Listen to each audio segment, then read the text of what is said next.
الله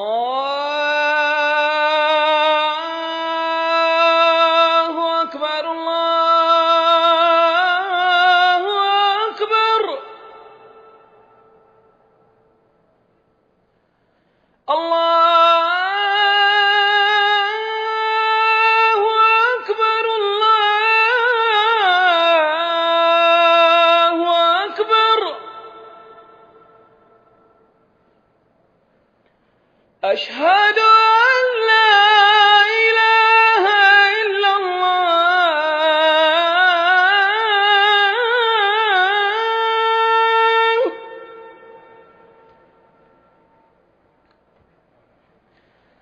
أشهد أن لا إله إلا الله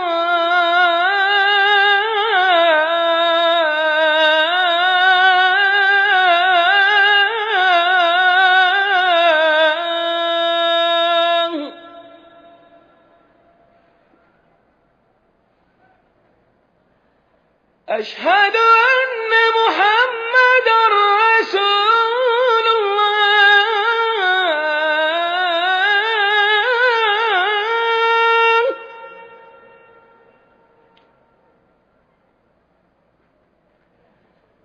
أشهد أن محمدا رسول الله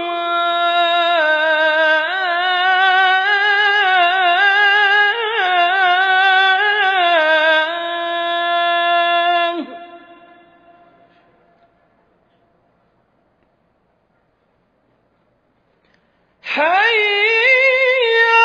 على الصلاة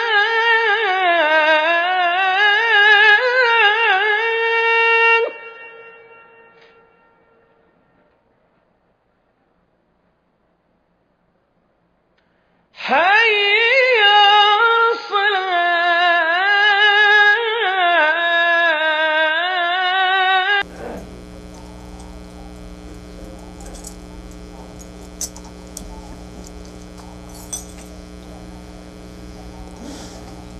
السلام عليكم ورحمة الله وبركاته. إن الحمد لله نحمده ونستعينه ونستغفره ونعوذ بالله من شرور أنفسنا ومن سيئات أعمالنا من يهده الله فلا مضل له ومن يضلله فلا هادي له وأشهد أن لا إله إلا الله وحده لا شريك له وأشهد أن محمدا عبده ورسوله صلى الله تعالى عليه وعلى آله وصحبه وسلم تسليما كثيرا. يا أيها الذين آمنوا اتقوا الله حق تقاته ولا تموتن إلا وأنتم مسلمون. يا أيها الناس اتقوا ربكم الذي خلقكم من نفس واحدة وخلق منها زوجها وبث منهما رجالا كثيرا ونساء واتقوا الله الذي تساءلون به والأرحام إن الله كان عليكم رقيبا. يا أيها الذين آمنوا اتقوا الله وقولوا قولا سديدا يصلح لكم أعمالكم ويغفر لكم ذنوبكم ومن يطع الله ورسوله فقد فاز فوزا عظيما. أما بعد فإن خير الحديث كتاب الله وخير الهدي هدي محمد صلى الله عليه وسلم وشر الأمور محدثاتها وكل محدثة بدعة وكل بدعة ضلالة وكل ضلالة في النار. أعوذ بالله من الشيطان الرجيم. بسم الله الرحمن الرحيم. ومن الناس من يعجبك قوله في الحياة الدنيا ويشهد الله على ما في قلبه وهو ألد الخصام وإذا تولى سعى في الأرض ليفسد فيها ويهلك الحرث والنسل والله لا يحب الفساد. মহান আল্লাহর সমস্ত প্রশংসা, যে আল্লাহ আমাদেরকে এই পৃথিবীতে সৃষ্টি করেছেন এবং পৃথিবীতে তাঁর ইবাদত বন্দেগী, তাঁর আদেশ নিষেধ পালনের মাধ্যমে যাতে শান্তি প্রতিষ্ঠিত হয় তার আদেশ দান করেছেন। দরুদ ও সালাম নাজিল হোক প্রিয় নবী মুহাম্মদুর রাসূলুল্লাহ সাল্লাল্লাহু আলাইহি সাল্লামের উপর, যিনি শান্তির দূত হিসাবে রাহমাতুল্লিল আলামিন বিশ্বজাহানের জন্য করুণা স্বরূপ প্রেরিত হয়েছেন। আল্লাহুম্মা সাল্লি আলাইহি আল্লাহুম্মা বারিক আলাইহি।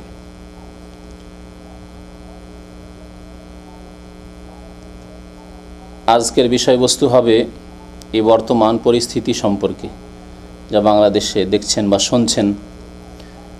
সৌদি আরবও এই রকমের অবস্থা মাঝে মধ্যেই দেখা যাচ্ছে। আরও বিভিন্ন মুসলিম দেশে, এমনকি অমুসলিম দেশেও এই ধরনের অবস্থা হচ্ছে বা এই ধরনের ঘটনা ঘটছে। এ সম্পর্কে আমাদের সঠিক দিনের কথা, কোরআন সুন্নাহর কথা, আল্লাহ এবং তার রাসূলের আদেশ নিষেধ কি রয়েছে, যা আমাদের করণীয়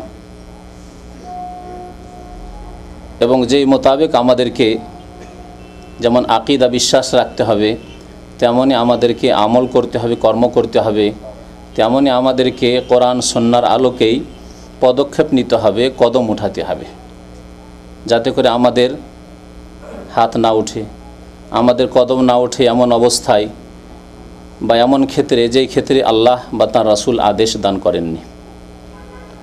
আর তা হচ্ছে মুসলিম দেশে বা অমুসলিম দেশে সারা বিশ্বে অশান্তি সৃষ্টি করা, অস্ত্র ধারণের মাধ্যমে, খুন করার মাধ্যমে, ধন সম্পদ নষ্ট করে ভীত সন্ত্রস্ত করার মাধ্যমে, ভয়ভীতির পরিস্থিতি সৃষ্টি করার মাধ্যমে। এ সম্পর্কে আজকে আলোচনা করব, যাতে করে আমরা সঠিক জ্ঞান হাসিলের মাধ্যমে আমরা বিভ্রান্তি থেকে, গুমরাহি থেকে, ভ্রষ্টতা থেকে সতর্ক থাকতে পারি, সজাগ থাকতে পারি এবং কারো এই বিভ্রান্তির জালে শিকার না হয়ে যায়।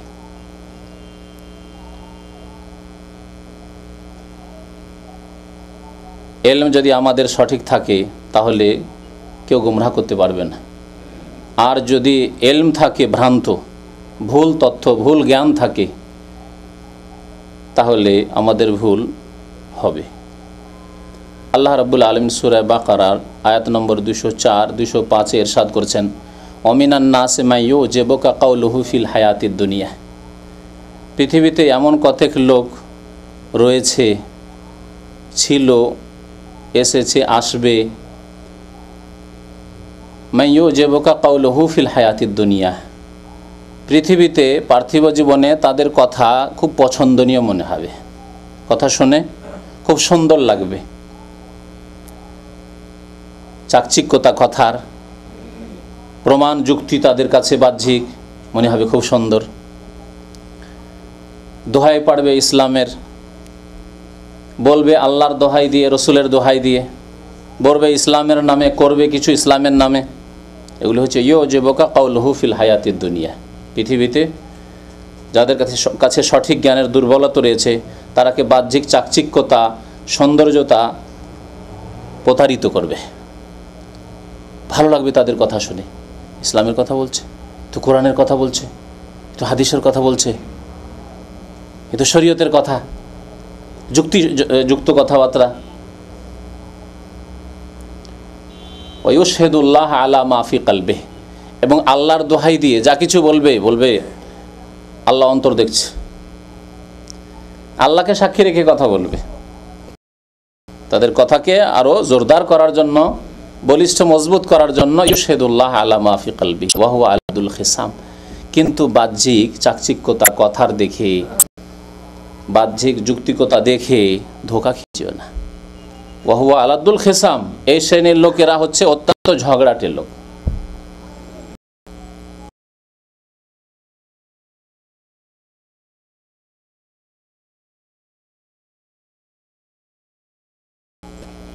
অশান্তি সৃষ্টিকারী লোক, কারণ তারা কি করে, ওয়াইজা তাওয়াল্লাহ সাআ ফিল আরদ,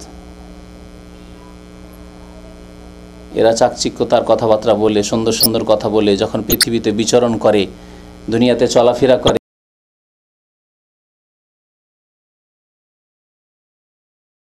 বিভিন্ন দেশে যখন এরা চলাফেরা করে, কি করে, সাআ ফিল আরদ লিউফসিদা, পৃথিবীতে এই প্রচেষ্টাই চালায় তারা, এই প্রয়াসই চালায় কি, লিউফসিদা,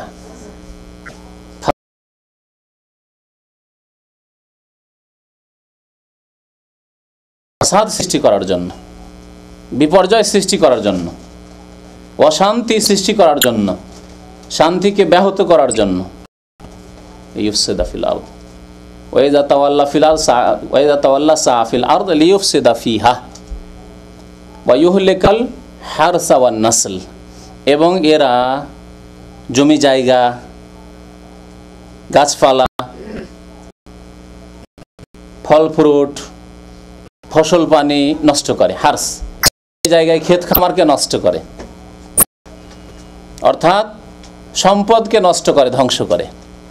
ওয়ান নাসল এবং প্রজন্মকে, যে আগামী জেনারেশনকে ধ্বংস করে, লোকজনকে ধ্বংস করে, আক্রমণ করে লোকজনের ওপর, রাস্তাঘাটে, ঘরবাড়িতে নিরাপদ মানুষ চলাফেরা করছে, মার্কেটে যেখানে লোকজন রয়েছে গাফিল হয়ে রয়েছে, কোনো তাদের ভ্রুক্ষেপ নেই। গিয়েছে কেউ বাজার করার জন্য, কেউ গিয়েছে অফিস করার জন্য, কেউ গিয়েছে রুজি রুজিকের জন্য, কেউ বিদেশ থেকে এসেছে, ইত্যাদি ইত্যাদি। কেউ ছেলে মেয়েদেরকে স্কুলে পাঠিয়েছে, কেউ মাদ্রাসায় পাঠিয়েছে, কেউ এক জায়গা থেকে অন্য জায়গায় বাসে ট্রেনে সফর করছে। তাদের উপরে আক্রমণ করে ধ্বংস করে দিল। ওয়াইহুলিকাল হারসা ওয়ান নাসল। এগুলি ভালো কাজ, ভালো কাজ। ফলের বাগান নষ্ট করে দেওয়া, জমি জায়গা নষ্ট করে দেওয়া, 5তলা 10তলা অফিস আছে নষ্ট করে দেওয়া, পুলিশ স্টেশনে গোলা বারুদ দিয়ে উড়িয়ে দেওয়া, ভালো কাজ কি? হ্যাঁ, মুসলিমদের ধন সম্পদ রয়েছে বা অমুসলিম এই ধন সম্পদ রয়েছে, ধন সম্পদকে ধ্বংস করে দেওয়া, আগুন লাগিয়ে দেওয়া। তেলের খনি রয়েছে, পেট্রোলের রিফাইনারি রয়েছে, আগুন লাগিয়ে দিলেন, হ্যাঁ, বোমা বিস্ফোরণ করে দিলেন, ভালো কাজ? কত কে মারা গেল সেখানে, নিরীহ মানুষরা, যাদের খুনকে আল্লাহ রাব্বুল আলামিন হালাল করেননি। ওয়াইহুলিকাল হারসা ওয়ান নাসল ওয়াল্লাহু লা ইউহিব্বুল ফাসাদ। এই কাজগুলি কেমন? আল্লাহ বলছেন আল্লাহ রাব্বুল আলামিন এই রকমের ফাসাদ, ফিতনা, অশান্তি সৃষ্টি করা, বিপর্যয়কে পছন্দ করেন না, ভালোবাসেন না। কোরআনের ভঙ্গিমা যেখানে আল্লাহ বলেছেন আল্লাহু লা ইউহিব্বু, আল্লাহ পছন্দ করেন না, মানে হারাম। আল্লাহ কোরআন বলছেন অহংকার সম্পর্কে, ইন্নাল্লাহা লা ইউহিব্বু কুল্লা মুখতালিন ফখুর। অহংকারী, যে নিজে অদ্যত প্রকাশ করে, তাকে আল্লাহ ভালোবাসেন না, মানে কি? হারাম। অহংকার করা চরম অপরাধ, ধ্বংসের কারণ। এখানে আল্লাহ বলছেন আল্লাহু লা ইউহিব্বুল ফাসাদ। আল্লাহ রাব্বুল আলামিন ফাসাদ, ফিতনা ফাসাদ সৃষ্টি করা, ক্ষয়ক্ষতি করা, খুন করা, অশান্তি সৃষ্টি করা, ভীত সন্ত্রস্ত করা, কি জানি ফিরে আসতে পারবো কিনা, যে অবস্থা চলছে কি জানি বাড়িতে ফিরতে পারবো কিনা, কি জানি ছেলে গেছে ফিরে আসবে কিনা স্কুল থেকে। আল্লাহু লা ইউহিব্বুল ফাসাদ, আল্লাহ এগুলি পছন্দ করেন না। এই বিষয়টিকে বুঝে নেওয়ার জন্য সারা বিশ্বের যতগুলি দেশ রয়েছে সেগুলির শ্রেণী বিভাগ জানা উচিত। কোনোদিন চিন্তা করেছেন যে সারা বিশ্বে কত রকমের দেশ রয়েছে? হ্যাঁ, কে বলতে পারেন? আছে কোনো মত? সারা বিশ্বে 3 রকমের দেশ রয়েছে, 3 প্রকারের দেশ রয়েছে। এক হচ্ছে ইসলামিক দেশ, আর এক হচ্ছে মুসলিম দেশ, আর এক হচ্ছে অমুসলিম দেশ। শুনে নেন এই ভাগটি এবং বাস্তবে দেখেন পৃথিবীতে ইসলামিক দেশ, মুসলিম দেশ, পার্থক্য আছে ইসলামিক দেশ, মুসলিম দেশ আর অমুসলিম দেশ। এক একটি দেশ দিয়ে শুরু করি।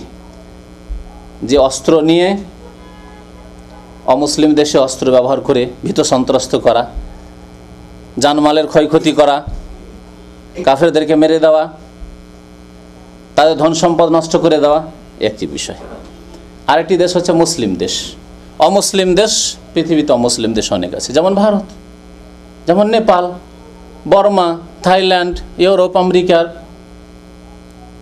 এসব দেশ অমুসলিম দেশ।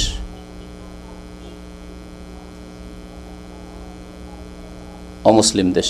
মুসলিম দেশ সারা বিশ্বের যতগুলি দেশ রয়েছে সেগুলি মুসলিম দেশ, এগুলি সব মুসলিম দেশ, একটি সৌদি আরব বাদে সবগুলি মুসলিম দেশ। অর্থাৎ সিংহভাগ মুসলিম সে দেশে বাস করে, অথবা সিংহভাগ না হলে 50-50 হলেও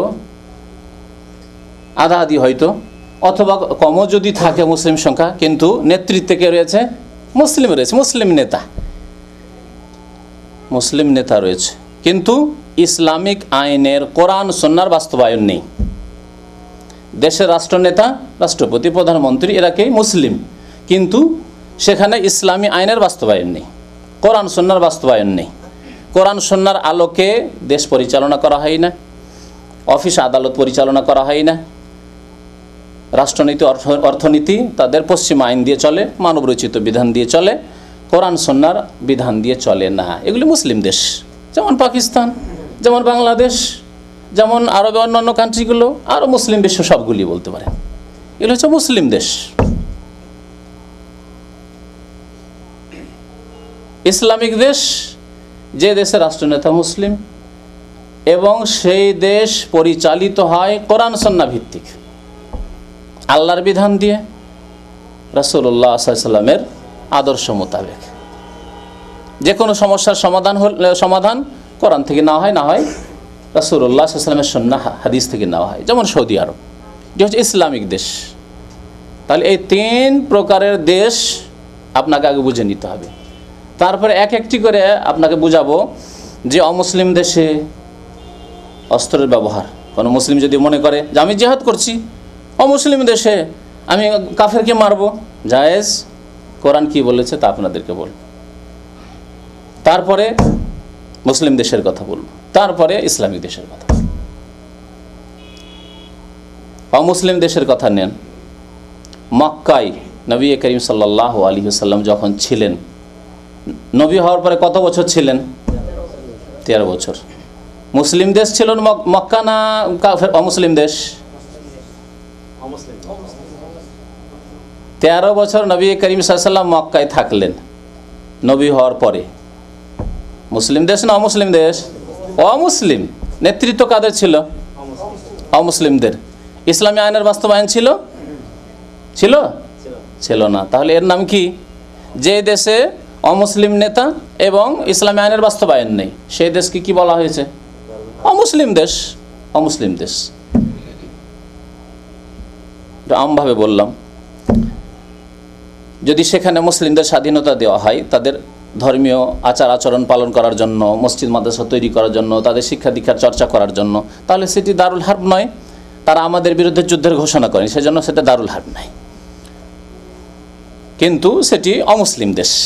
অমুসলিম দেশে একটু ব্যাপকতা রয়েছে। আর যখন বলবেন দারুল হার্ব, সেটি হচ্ছে বিশেষ অমুসলিম দেশ, ওখান থেকে আরেকটি শাখা বেরোবে। তো অমুসলিম দেশে আল্লাহ রাব্বুল আলামিনের আদেশ কি রয়েছে? মক্কা মুকাররমায় নবী করিম সাল্লাল্লাহু আলাইহি ওয়াসাল্লাম নির্যাতিত ছিলেন না? তা নির্যাতন হইতো, সাহাবায়ে কেরামদের নির্যাতন হয়েছে, জুলুম অত্যাচার হয়েছে। কি জুলুমের পাহাড় তাদের উপর। বেলাল রাদিয়াল্লাহু তাআলা আনহুর ঘটনা জানেন, কীভাবে তার উপর জুলুম হতো।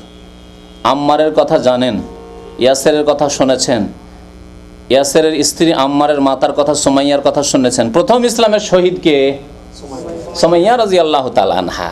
এই আবু জাহাল মারদুদ আলাইহি মিনাল্লাহি লানাহ, আল্লাহর অসংখ্য লানত বর্ষিত হোক এরকম কাফেরদের উপর।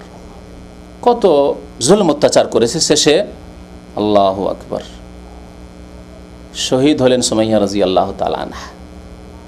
নবী করিম সাল্লাল্লাহু আলাইহি ওয়াসাল্লাম কি কোনো সাহাবীকে অনুমতি দিয়েছিলেন যে পারলে আবু জাহলকে মেরে দাও?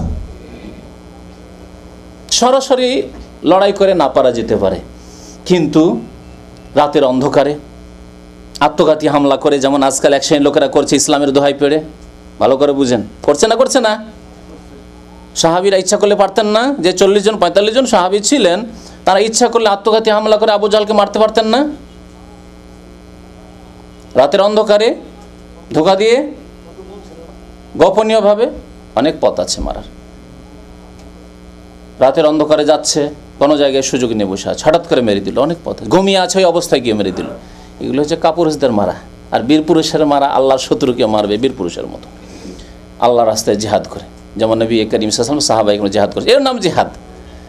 আর কাপুরুষের মারা, রাতের অন্ধকারে কেউ শুয়ে আছে, কেউ গাফিল হয়ে রয়েছে, কেউ বাজারে নিজের কাজকর্মে গিয়েছে, হঠাৎ করে আক্রমণ করে দিল, মেরে দিল। তো নবী করিম সাল্লাল্লাহু আলাইহি সাল্লাম বা সাহাবায়ে কেরামরা ইচ্ছা করলে আবু জাহালকে বা এই রকমের জালেমদেরকে ইচ্ছা করলে মারতে পারতেন, মারাতে পারতেন। মেরেছেন না মারতে আদেশ দিয়েছেন? বরং আরও শুনিয়ে রাখি আপনাদেরকে, হয়তো আপনাদের ব্রেনে নেই, আল্লাহ রাব্বুল আলামিন মক্কায় 13 বছর যুদ্ধকে নিষিদ্ধ রেখেছিলেন। হারাম ছিল যুদ্ধ, অস্ত্র ধারণ করা। আল্লাহর পক্ষ থেকে অস্ত্র ধারণ করা আবু জাহাল, আবু লাহাবের বিরুদ্ধে, মক্কার কাফেরদের বিরুদ্ধে কি ছিল? হারাম ছিল, চলবে না, নিষিদ্ধ। এই জন্য একটিও ঘটনা দেখাতে পারবেন না যে কোনো সময় কাফেররা কোনো সময় কি একা হইতো না, সবসময় দলবদ্ধ হয়ে থাকতো। একা একজন কাফের যাচ্ছে, 10 জন মুসলমানকে মেরে দিল। ইচ্ছা করলে পারতেন তারা, কিন্তু আল্লাহর পক্ষ থেকে নিষেধ ছিল। কেন? আল্লাহ রব্বুল আহকামুল হাকিমিন, আল্লাহর একটি নাম হচ্ছে হাকিম, প্রজ্ঞাময়। আল্লাহ হিকমত ভালো করে বুঝেন। একটি আবু জাহেলকে মেরে দিলে 2-4 ঘন্টাও লাগতো না ওই 40 জন 45 জন মুসলমানকে সাফ করতে তাদের, ঠিক কিনা বলুন?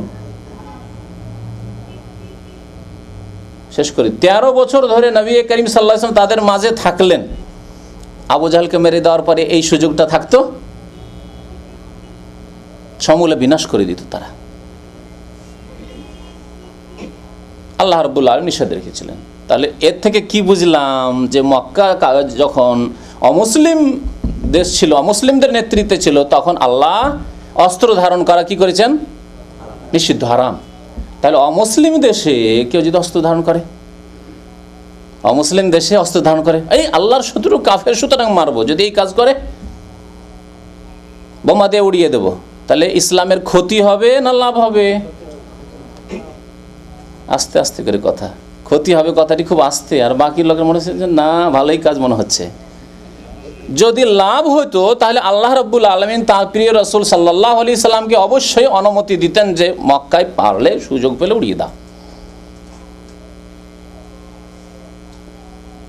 সরাসরি সামনাসামনি না, পিছন দিক থেকে হঠাৎ করে মারা যায় যে কোনো লোককে। সেই যুগেতে এরকম পাহারা ছিল না। আজকাল নেতাদের যেমন সারা বিশ্বের নেতাদের পাহারা দিয়ে, এমনকি কুকুরও পাহারা দিচ্ছে। বসে গিয়েছে ভারত, 200 কুকুর পাহারা দিচ্ছে শুধু। হ্যাঁ, মানুষের উপর বিশ্বাস হয় না, তখন কুকুর তাদের চরিত্র যেহেতু এরকম হয়ে গেছে, এখন তাদের পাহারা হেফাজত কে করবে? কুকুরেই করছে। মানুষের মতো চরিত্র থাকলে তো আর এরকম ভয় থাকতো না। মানুষের মাঝে আবু বকর সিদ্দিক থেকেছেন, ওমর থেকেছেন, উসমান থেকেছেন, আলী থেকেছেন, কিন্তু এরকম আশঙ্কা ভয় ছিল না তাদের। সেই জন্য তাদের কুকুরের মতো নিকৃষ্ট জানোয়ারের প্রয়োজন পড়েনি। কিন্তু যখন মানুষ নিজে কুকুরের পর্যায়ে চলে গেছে, তখন তাদের এরকম কুকুরের প্রয়োজন আসলে। তো আল্লাহ রাব্বুল আলামিন তাহলে অমুসলিম দেশে অস্ত্র ধারণ করে কাফেরদের ক্ষতি সাধন করা নিষেধ করেছেন, কারণ এতে লাভের চাইতে ক্ষতির পরিমাণ অনেক বেশি। ভালো করে শুনে রাখুন। তাহলে অমুসলিম দেশের কথা হলো, তাহলে ক্লিয়ার যে অমুসলিম দেশে অল্প কয়েকটি লোক আছি, আলহামদুলিল্লাহ মসজিদ তৈরি করতে পারছি, মাদ্রাসা তৈরি করতে পারছি, ইসলামের দাওয়াতের কাজও করতে দিচ্ছে সেসব দেশে। দেখেন সারা বিশ্বে অমুসলিম দেশেও দাওয়াতি কাজ আপনি একটা সীমিত এতে থেকে করতে পারবেন, আপনি চর্চা করতে পারবেন, শিক্ষা দীক্ষা দিতে পারবেন মুসলিম ছেলেদেরকে, মেয়েদেরকে ইসলামের কাজ করতে পারবেন আপনি একটা গণ্ডিতে থেকে, যতটা তাদের কোনো ব্যাঘাত ঘটছে না। মানে যেটি তাদের ভাষায়, অমুসলিমদের ভাষায় যেটি ধর্মীয় স্বাধীনতা অনেকটাই আছে। সেখানে যদি অস্ত্র ধারণ করে এই সংখ্যালঘু মুসলিমরা অমুসলিমদের বিরুদ্ধে, তাহলে ইসলামী দাওয়াত তো মুছে যাবেই যাবে, বাকি যে কটা মুসলিম সেখানে কাজ করতো তারাও মুছে যাবে, ঠিক কিনা? আল্লাহু আকবার।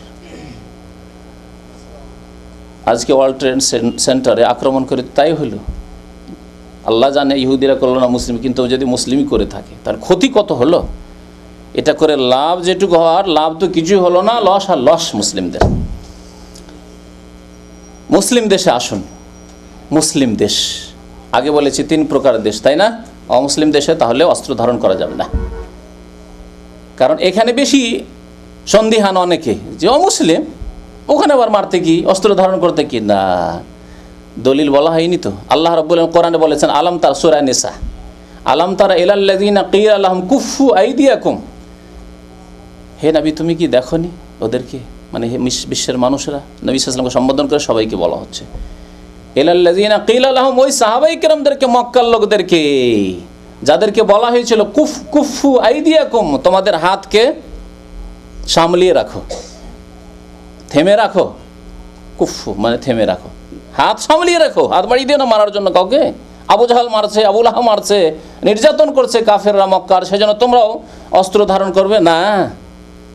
কুফু আইদিয়াকুম, তোমরা নিজের হাতকে থেমে রাখো, হাত বাড়াবে না কোনো কাফেরের ওপর মক্কার।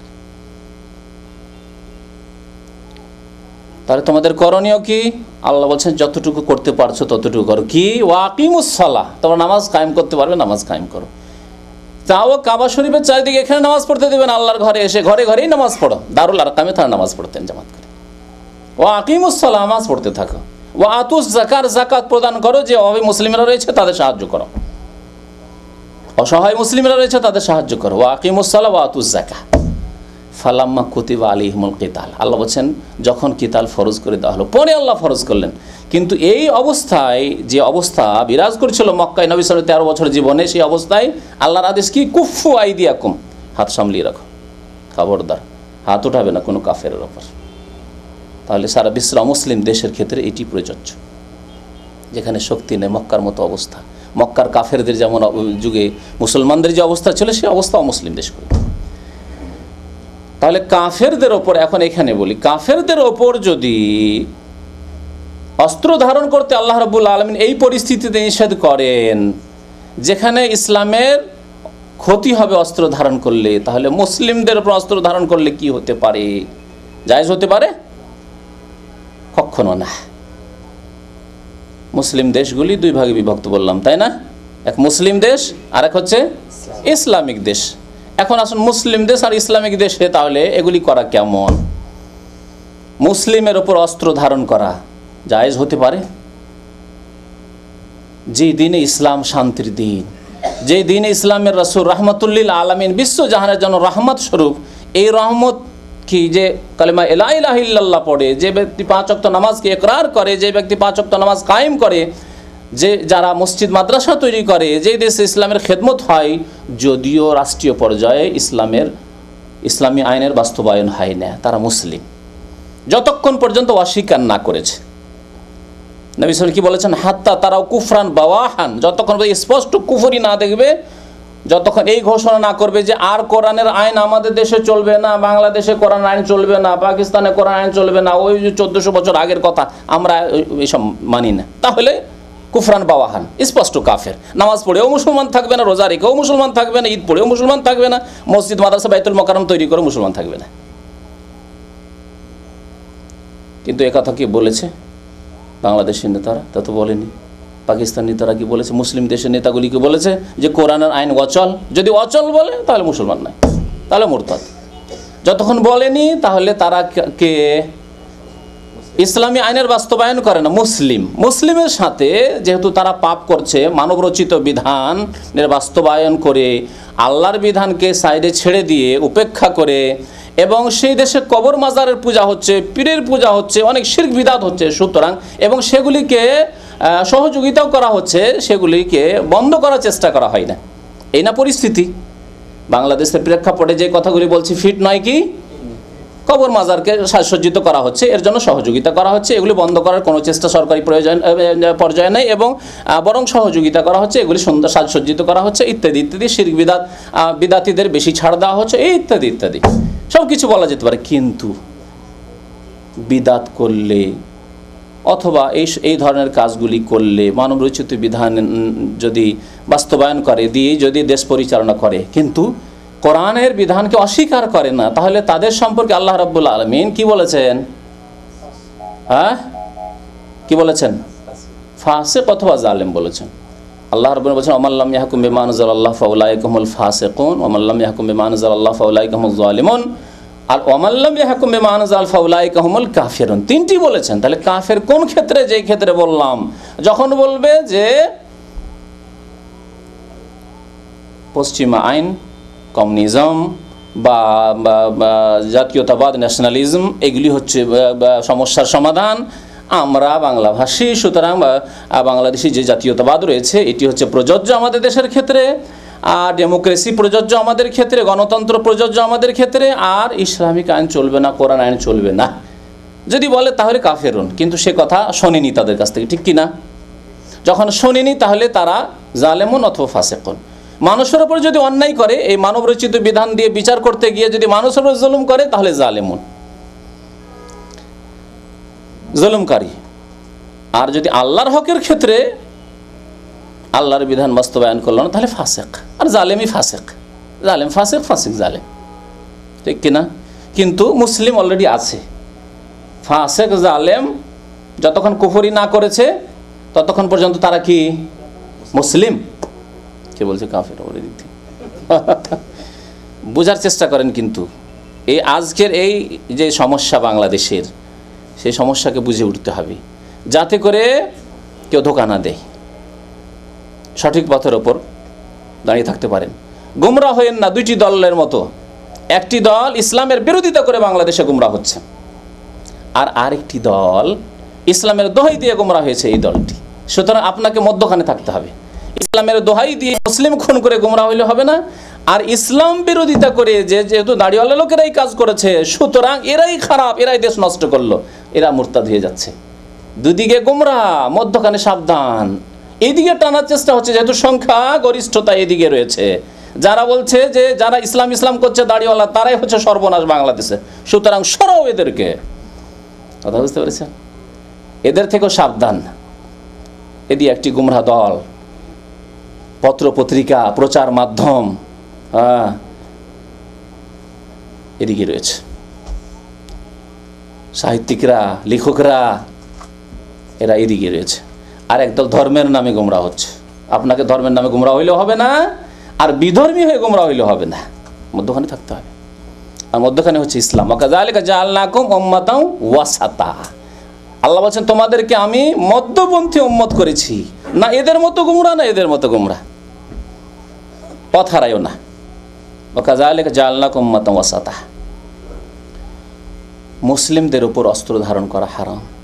কাফেরের উপর যদি হারাম হয়ে যায় তাহলে মুসলিমদের উপর হারাম, কঠোরভাবে হারাম। আল্লাহ রাব্বুল আলামিন কোরআনে কারীমে ইরশাদ করেছেন, ওমান ইয়াকতুল মুমিনান মুতাআম্মিদান ফাজাযাউহু জাহান্নাম। যে ব্যক্তি কোনো মুসলিমকে, কোনো মুমিনকে ইচ্ছা করে হত্যা করলো, যে আমি হত্যা করব, তো জানছে তারা মুসলিম, তার বদলা হচ্ছে কি? আল্লাহ 5টি শাস্তির কথা বলেছেন। কোন মুসলিমকে খুন করলে 5টি শাস্তি। ফাজাযাউহু জাহান্নাম, সে যাবে কোথায়? প্রতিদান জাহান্নাম। খালিদান ফিহা, চিরকাল। আল্লাহ চিরকাল বলেছেন। যদি আল্লাহর রহমত হয় তো চিরকাল না দিয়ে তাফসীর কারগণ বলছেন যে অনন্তকাল। চিরকাল মানে দীর্ঘকাল বলতে পারেন, চিরকাল নয়, দীর্ঘকাল। অনেক দিন থাকবে। আর অনেক দিনকে আমরা চিরকাল বলি। এই লোকটি চিরকাল বিদেশে থেকে গেল, বিয়ে করার পর 20 বছর 25 বছর থেকে সৌদি আরবে আছেন, তাহলে আপনাকে দেশের লোকেরা কি বলবে? সারা জীবনটাই বিদেশে কাটিয়ে দিল। অথচ সারা জীবন না, বয়স 60 বছর হতে 20 বছর 25 বছর হইল সৌদি আরব, তাহলে সারা জীবন কোথায়? আল্লাহ রাব্বুল আলামিন ওই ভঙ্গিমাতেই বলেছেন, কারণ মুসলিম খুন করলেও কাফের হয় না। যখন কাফের হয় না, সে ফাসিক, অপরাধী, তখন তার জন্য দীর্ঘকাল জাহান্নাম রয়েছে। খালিদান ফিহা, দীর্ঘকালের শাস্তি জাহান্নামে। ওয়া গাযিবাল্লাহু আলাইহি, আল্লাহর ক্রোধ রয়েছে, গজব রয়েছে তার উপর। ওয়া লানাহু, আল্লাহর লানত, অভিশাপ রয়েছে। আল্লাহু আকবার। যে লানতের হকদার কাফের হওয়া উচিত, মালাউন কাফের হওয়া উচিত। মুসলিমকে খুন করার কারণে সে অভিশপ্ত হয়ে যাচ্ছে, আল্লাহর লানত, আল্লাহর রহমত থেকে বঞ্চিত। সুতরাং যারা ধর্মের নামে মানুষ খুন করবে তারা আল্লাহর রহমত পাবে না। ওয়া লানাহু। আর ধর্মের নামে খুন করেই যদি আল্লাহর রহমত না পাওয়া যায়, তাহলে যারা চোর ডাকাত, ছিনতাইকারী, এমনি খুন করছে, যে রাজনৈতিক দলগুলি এক দল অন্য দলের লোককে খুন করছে, তাদের সম্পর্কে কি বলতে পারেন? তাদের জন্য এই শাস্তিগুলো আছে না নেই? আর অবশ্যই ধর্মের নামে করেও যদি এই শাস্তি হয়, তাহলে যারা রাজনৈতিক স্বার্থে, পেটের স্বার্থে, গদির স্বার্থে এক দল অন্য দলকে খুন করছে, রক কাটাকাটি করছে, তাদের কি হবে? ওয়া লানাহু, কয়টি শাস্তি হলো? 4টি হয়ে গেছে, তাই না? ওয়া আ'আদ্দা লাহু আযাবান আযীমা, আর তাদের জন্য মহাশাস্তি আল্লাহ রাব্বুল আলামিন প্রস্তুত রেখেছেন। তৈরি করে রেখেছেন কঠোর শাস্তি।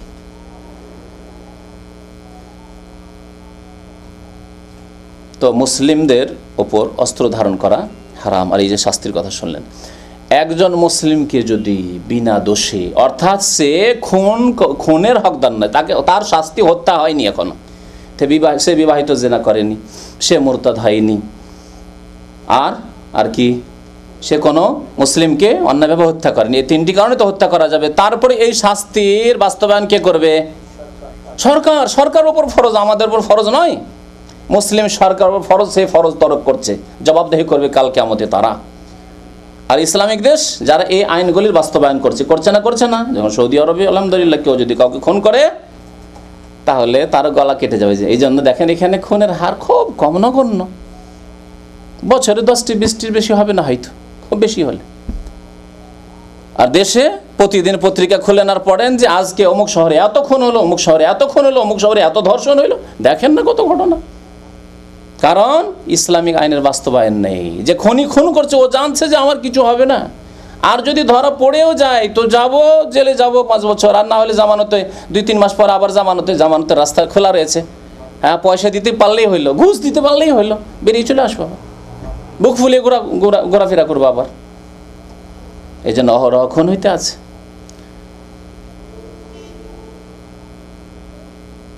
তো আল্লাহ রাব্বুল আলামিন কোরআনে কারিমে আরো ইরশাদ করেছেন, মিন আজলে যালিকা কাতাবনা আলা বানি ইসরাইল, আমি বনি ইসরাইলদের ওপর এই কথাটি লিখে দিয়েছিলাম।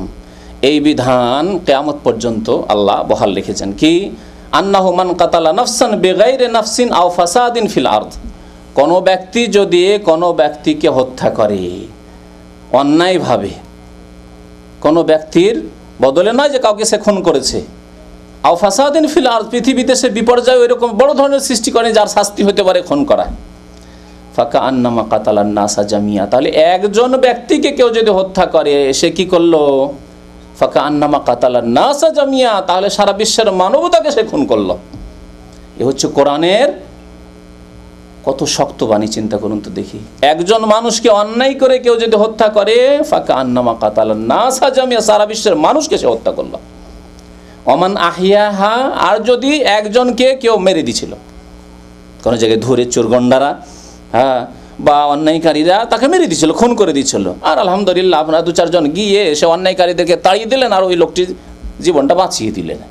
অমান আহিয়াহা, যেই ব্যক্তি কাউকে জীবন দান করলো, বাঁচিয়ে দিতে পারলো, ফাকা আন্নামা আহিয়ান নাসা জামিয়া, তাহলে সারা বিশ্বের মানুষকে জীবন দান করলো। আল্লাহু আকবার, বাঁচিয়ে দিল, তাহলে সারা বিশ্বের মানুষকে বাঁচিয়ে দিল।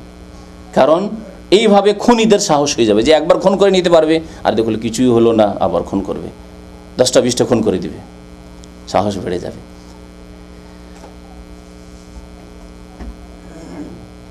মুসলিমকে হত্যা করা তো দূরের কথা, মুসলিমকে অস্ত্র দেখানো, অস্ত্র হাতে নিয়ে, চাকু হাতে নিয়ে আছেন, বন্দুক হাতে নিয়ে আছেন, রাইফেল হাতে নিয়ে আছেন, আর বলছে যে উড়িয়ে দেবো, বম হাতে নিয়ে আছেন, দেবো, উড়িয়ে দেবো। এই সম্পর্কে শুনে নবী করিম সাল্লাল্লাহু আলাইহি ওয়াসাল্লাম কি বলছেন? প্রিয় নবী সাল্লাল্লাহু আলাইহি ওয়াসাল্লাম ইরশাদ করেছেন, মান হামালা আলাইনা সিলাহা ফালাইসা মিন্না, যে আমাদের উপর কোন মুসলিমের ওপর অস্ত্রকে উঠিয়ে দেখাবে যে আচ্ছা দেখবো, চাকুটা উঠিয়ে, একটা বোমা উঠিয়ে দেখা যাচ্ছে, এই যে দেখছো না আমি পারি তৈরি করতে, দেখবো। মান হামালা আলাইনা সিলাহ, কোন মুসলিমের উপর যদি অস্ত্র উঠিয়ে দেখায়, শুধু মারেনি এখনো সে, কিন্তু মারবেই ধমক দিচ্ছে, ভীত সন্ত্রস্ত করছে, ফালাইসা মিন্নাহ, সে আমার উম্মতের অন্তর্ভুক্ত নয়, প্রিয় নবী মুহাম্মদ সাল্লাল্লাহু আলাইহি সাল্লামের উম্মত থেকে বেরিয়ে যাবে, নবী সাল্লাল্লাহু আলাইহি সাল্লামের শাফাআত থেকে মাহরুম থাকবে, নবী কারীম সাল্লাল্লাহু আলাইহি সাল্লামের হাউজে কাউসার থেকে মাহরুম থাকবে। ফালাইসা মিন্নাহ, কাল কিয়ামতে মিথ্যুক প্রমাণিত হবে যদি বলে যে আনা উম্মত মুহাম্মাদিন সাল্লাল্লাহু আলাইহি ওয়াসাল্লাম, আমি শেষ উম্মতের লোক, মিথ্যুক প্রমাণিত হবে। ইসলামিক দেশের কথা শোনাই, তারপরে শেষখানে বর্ণনা করব যে এই ক্ষতিকর দিক, এই যে মুসলিম দেশে বা অমুসলিম দেশে অস্ত্র ধারণ করা অবৈধভাবে, যেই ক্ষমতা নিজের হাতে নেই, নিজের হাতে এই ক্ষমতা নিয়ে নেওয়া, এ যদি করা হয় তাহলে এর ক্ষতিকর দিকগুলি কি, এটি শেষখানে ইনশাআল্লাহ সময় থাকলে যতটা সম্ভব বর্ণনা করব। ইসলামিক দেশের কথা আরও একটু বেশি করে শোনেন। মুসলিম দেশ হলেও বললাম যে যদিও তা ইসলামিক আইনের বাস্তবায়ন করে না, ফাসেক জালেম হলেও তাদের বিরুদ্ধে অস্ত্র ধারণ করা যাবে না, কারণ তারা মুসলিম।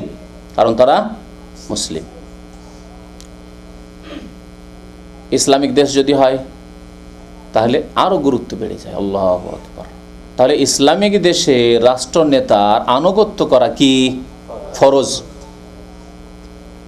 ইসলামিক দেশের রাষ্ট্রনেতার আনুগত্য করা ফরজ। মহান আল্লাহ ইরশাদ করেছেন, ইয়া আইয়ুহাল্লাযীনা আমানু আতিউল্লাহ ওয়া আতিউর রাসূল ওয়া উলিল আমরি মিনকুম, সূরা নিসা আয়াত নম্বর 59। হে ঈমানদার মানুষেরা, তোমরা আল্লাহর আনুগত্য করো, রসুলের আনুগত্য করো, আর তোমাদের নেতৃস্থানীয় উলিল আমরের আনুগত্য করো। উলিল আমর দুই প্রকার, এর আগে অনেকবারই বলেছি। একদল হচ্ছে আলেম সমাজ, ওলামায়ে কিরাম, ওলামায়ে হাক্কানি, যারা কোরআন সুন্নাহর আলেম, যারা আল্লাহর কথা এবং রসুলের কথা নকল করে, নিজের কথা বলে না। ধোঁকা খাবেন না আবার আমার দেশের চরমনাই শর্ষিন আর আটরসি আর মাইজ ভান্ডারি সব নিজের দলকে, নিজের দলের হুজুরদেরকে সব আলেম বলে না। এই জন্য আলেমকে তিন ভাগে ভাগ করি আমি, পেটের আলেম আর বিদাতি আলেম। পেট পূজা না হইলেও, আর অধিকাংশ বিদাতিদের পেট পূজাই হচ্ছে ব্যবসা, পেটের ব্যবসায় বড় ব্যবসা। এই জন্য কোনো পীর বাংলাদেশে গরিব নেই, আছে?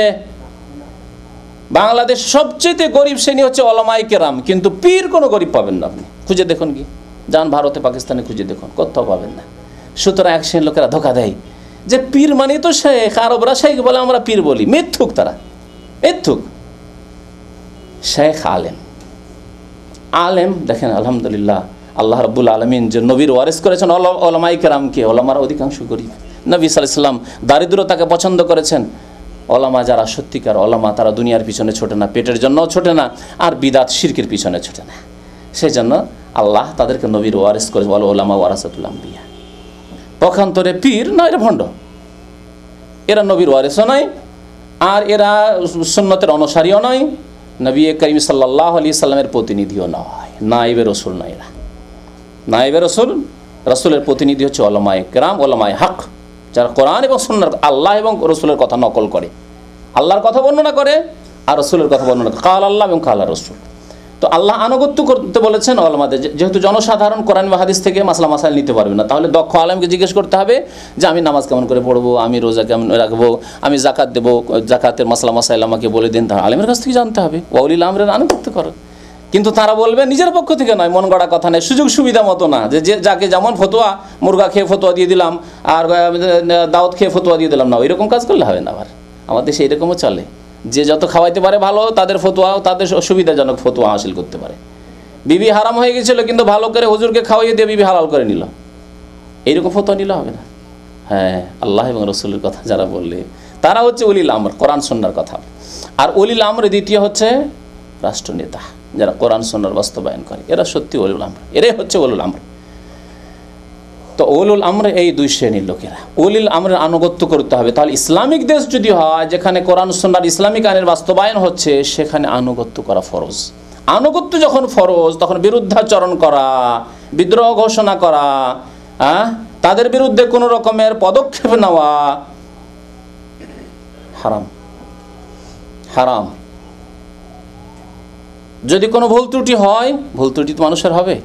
আমার ভুল হচ্ছে, আপনার ভুল হচ্ছে, আলেমের ভুল হচ্ছে, আর নেতার ভুল হতে পারে না, ইসলামিক দেশের নেতা ভুল হতে পারে না।